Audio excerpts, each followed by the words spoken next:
Hello, I'm Ariel Garten, and I'm going to take you for a moment into a research lab at the University of Toronto. The year is 1921.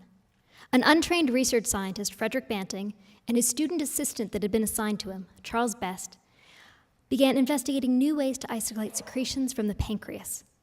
What they and their colleagues discovered, of course, was insulin, the antidote to crippling diabetes. Insulin has fundamentally saved tens of millions of lives. Many of us know that that life-saving innovation came from Canada. But what about another life-saving innovation? Pablum, that weird white baby food. It was invented at Sick Kids Hospital and immediately decreased the death toll of the kids there. Or what about a much simpler one? The paint roller. Canadian innovation. Or the Robertson screwdriver. Tired of slipping screwdrivers? Robertson solved the problem. Or the Jolly Jumper. Invented by a Canadian mom in the 1900s. With her creative spirit, she made it from diaper pins and a spring and a good old axe handle. So each of these are ordinary people with good ideas that they brought to life. Canadians, it turns out, are incredibly innovative people. Yeah.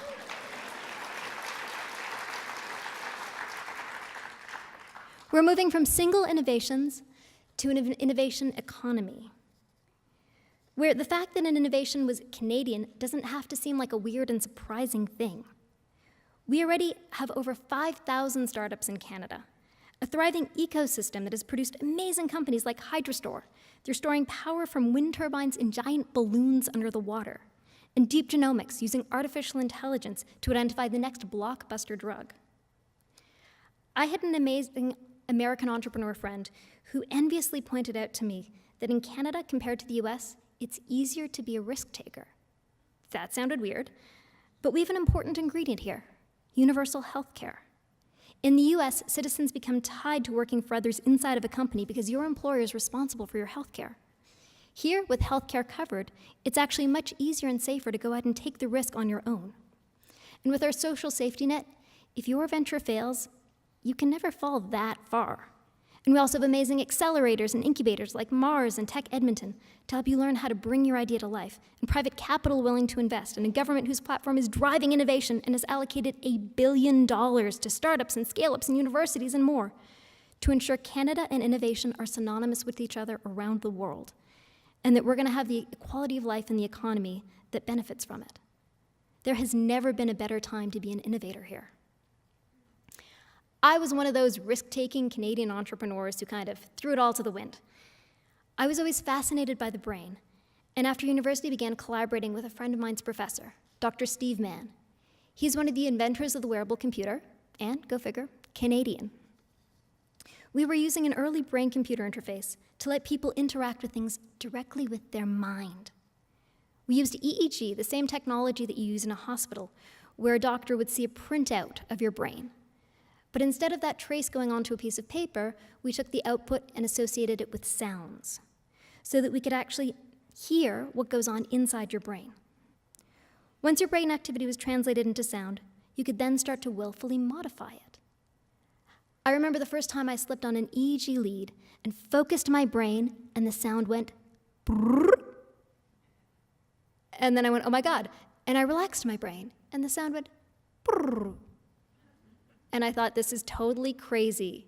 We're controlling the world with our mind, and the world needs to know about it. I need to take this innovation out of the lab and into the world pronto. So I got together with my good friends Chris and Trevor, and we formed a startup. And like all good startups, we started in Trevor's basement. We would get together week after week and come up with ideas for our business. And we sat down and we thought, what is the biggest thing that we can do to show people the power of their own minds? Well, it turns out that it was 2009, and the Olympics was coming to Vancouver the next year. So we put together a proposal to let people control the lights on the biggest things we could think of. Literally, the CN Tower, Canadian Parliament buildings, and Niagara Falls, and to do it with their brain from across the country. If this idea sounds totally insane, it really was. We were a tiny team of 3 people with an unproven technology working across what turned out to be multiple levels of government on a fixed deadline for the Olympics to control some of the most important landmarks with your mind. And it turned out that we succeeded.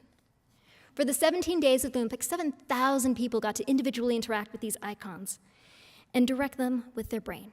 You'd sit in Vancouver and you'd hear somebody on a cell phone calling back to Toronto and say, "Look up at the tower, that's Dad doing it, the lights, that's Dad doing it." So after you do something for the Olympics, you kind of think you can do anything. And so we set about to do thought-controlled slot car machines. We made a thought-controlled toaster. We made a thought-controlled beer tap. Yes, you really want to pour beer with your mind. It truly is fun, actually. But regardless of how fun a thought-controlled beer tap may be, we really wanted to create something that was going to make an impactful and meaningful change in one another's lives. So that's where we brought in mindfulness. It had been proven in over 1,000 journal articles to make us healthier and happier. But frankly, it can be really hard to do.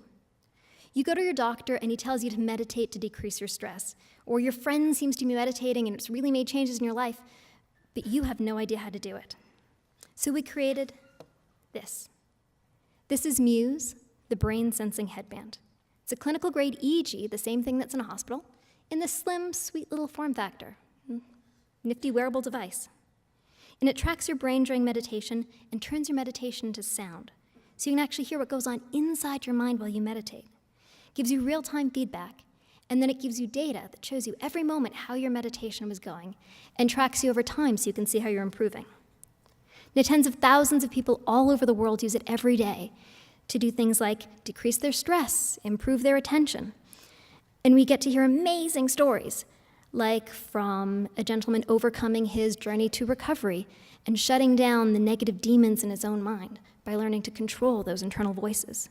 Or a firefighter being able to decrease his stress and go back to work the next day. Or a mom being kinder to her kid. Or one of our Olympians who uses Muse to quiet the mental fears and was able to focus and get the gold. We also have 120 different research institutions using it, like the Mayo Clinic using it for breast cancer patients to decrease their stress after surgery. All of this from an idea, and support from Canada and the network of mentors and research partners and programs that helped us make something that seemed totally impossible a scientific and technical reality. And the incredible innovative Canadians from amazing universities who joined our team.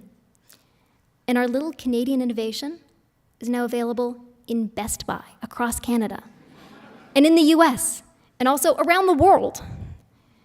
We make a product that helps you deal with what's in your mind, the limitations, the no's, so that you can turn it to a yes and accomplish whatever it is that you want to. Because the most innovative thing about Canada is us. The people who were born here and figured out how to live in this amazing but treacherous land.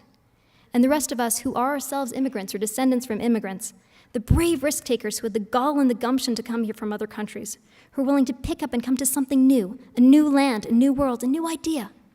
It's in our blood.